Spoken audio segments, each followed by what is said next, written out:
This thing has got a major problem. Listen.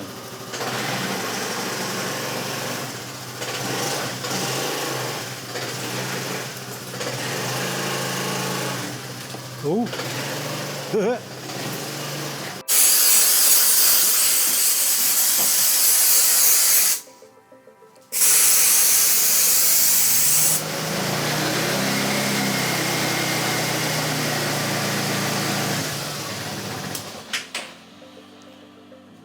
When you take up the drive, when you're just pulling away, it's terrible.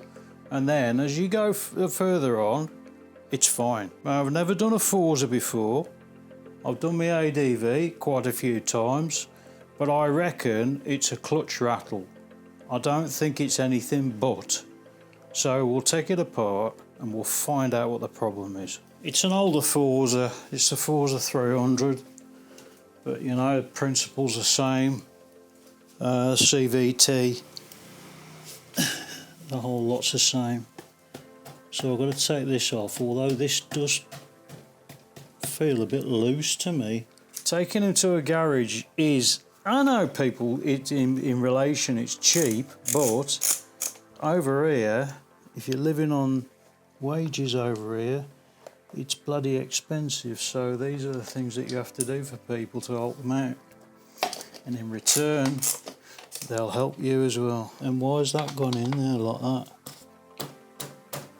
This doesn't feel right from the start. Something isn't right here.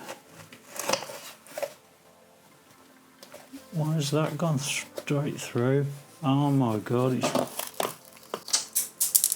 Oh.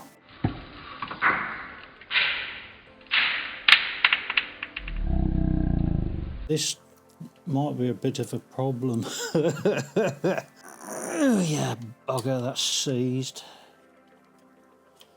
I don't know when the last time this was taken apart was.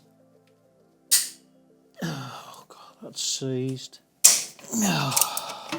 I don't want to push these too much because I don't want to crack the bloody things, because that's going to leave me with a big problem. I know it's not an impact socket, but no.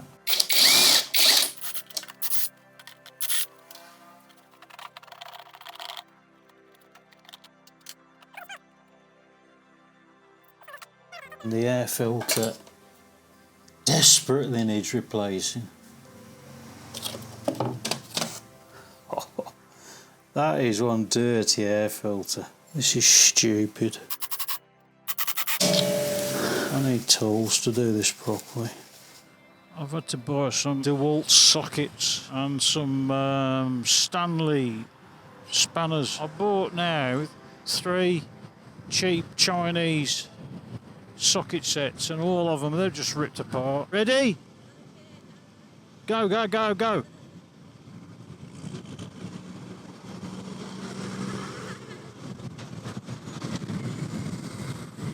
We're fine. You just have to trust me. I'm not happy, but I've just had to pay 50 quid for that. For a set of DeWalt sockets on a 1/2-inch drive. And it's just cracked, every one of them. I don't mean break it either. It's got them all off. So I've now got to get that casing off. And there's nothing else holding it on that I can see. Oh, apart from a 10mm up there. So I'll get that one off and then we'll tap it and unwrap it. Now then, there's a load of debris in there. There's that bearing. The stabiliser bearing thing seems free enough. Oh, this is bent as well. There's nothing straight in here. Where I'm gonna... There's nowhere to stick it. I know where you'd like me to stick it, but it ain't gonna happen. It won't fit. Right.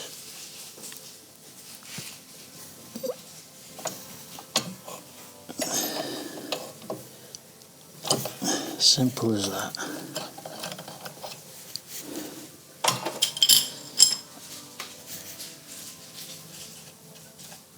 It definitely needs lubing, but it's not bad. Now then, yeah, there's a lot of shit build up in there, but that's not causing the problem. I mean, it could be the belt slapping by the looks of it. That should not be like that. And if we can turn it over, let's just try that. There's a washer on here. I don't know if they've changed it, but you've got to remember to put the washer in. It actually goes in between the two. Plates. Is that the way these things are? There's no washer there, but mine's got a washer here. Is it just a stretched belt causing the problem? Or is that full of shit? I mean, that's full of shit. There is a bit of play in the output shaft, but there's nothing, it's not major. Any play on that? That's not even worn. Exploratory. We'll put the clutch aside for a minute, because I think that is the problem, to be honest. It could be the belt. It could simply be a case of the belt. I know this is working fine. It obviously does need a clean out, because these things are rather dirty. They're rather coated. Oh my god, they are coated. But they're evenly coated. There's no problem when you've accelerated and like you've taken the clutch. The clutch take-up has gone. It's just on taking up the clutch. There's no glitter around anywhere, so I don't think any bearings collapsed or anything. But there's definitely a place it's been slapping on there. The clutch doesn't look too bad. There's got one slightly worn slightly more than the others. Let's check these springs. You lever the one edge and you test the springs. They need lubing.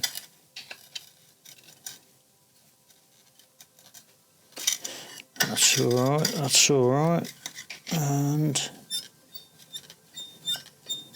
yeah, it squeaks a bit, but that's alright. The sleeve in the middle is fine. I've got to get my impact driver on here to get this bloody nut off. I've got to wash my hands first. I've got to get my impact driver on here, release the spring tension, well, press down, hammer it off, and then hopefully I'll be able to get the clutch out and have a damn good look behind it as well.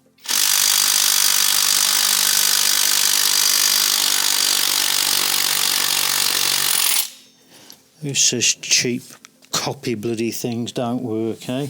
Needs lubing, but it's free enough.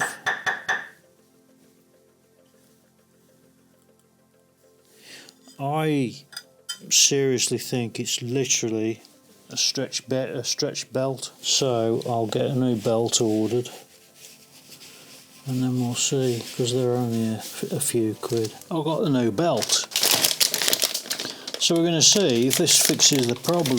I'm pretty sure that this is the fault. I'm going to try and show you how I get this clutch back together. I did one on, what was it? It was my ADV, wasn't it? I had to take that apart. But anyway, if you push it down and make sure everything lines up like that, and then you get one knee on it like that, you hold that way, and then you screw the nut back on. It's quite easy, to be honest.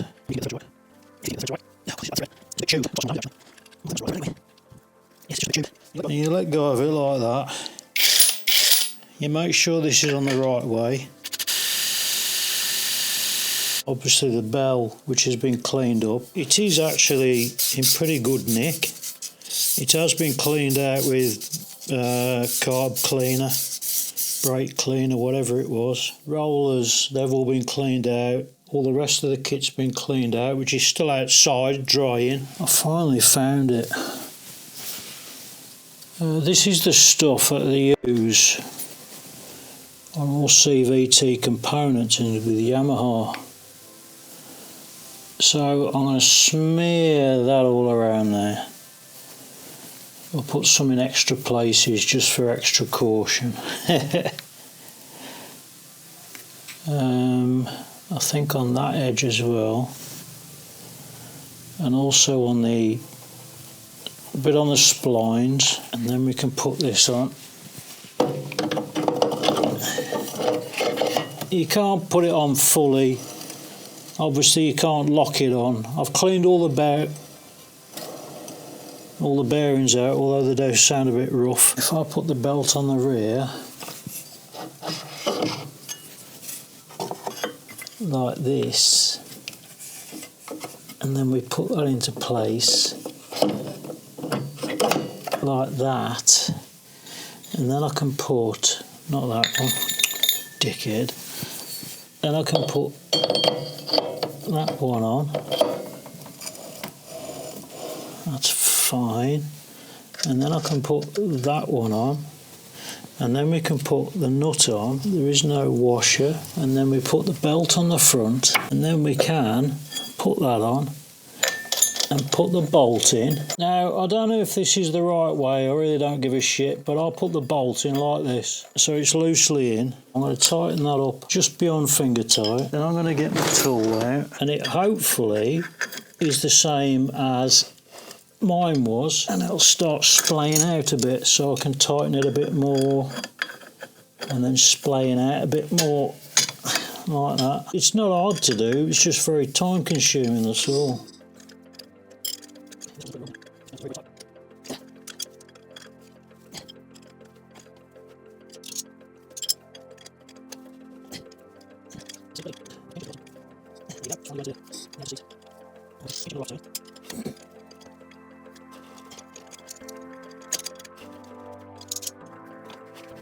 And it does get to the point where, like it is now, you just keep turning it and tightening it at the same time. It's now in its proper track.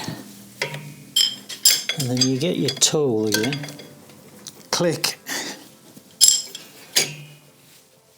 and then you give it a turn just to make sure everything's free, which it should be. The back one is obviously a bearing, seal, everything.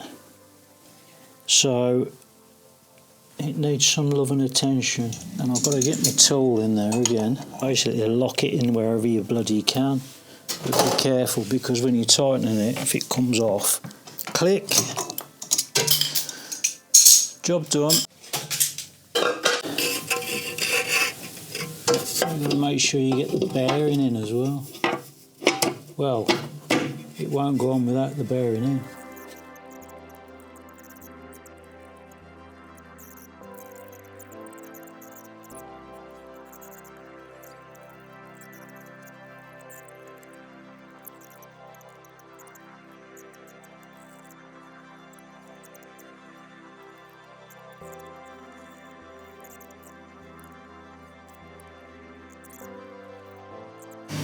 I'm going to have to take this cover off again and do this, because this has come out. I managed to fix it. A bit of a pig, because obviously it was broken. I think we're done.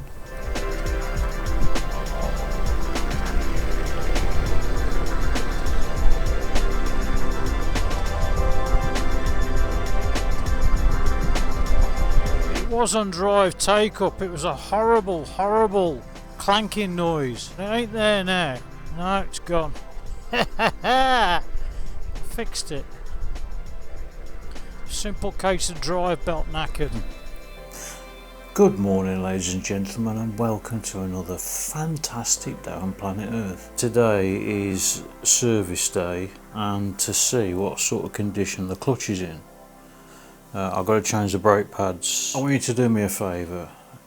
If you like the videos, or this video in particular, whatever, hit the like button, hit the subscribe button, hit the share button, because I need you to share it with the world, because I bloody well need it. Should you really be eating while you're doing that? Yeah,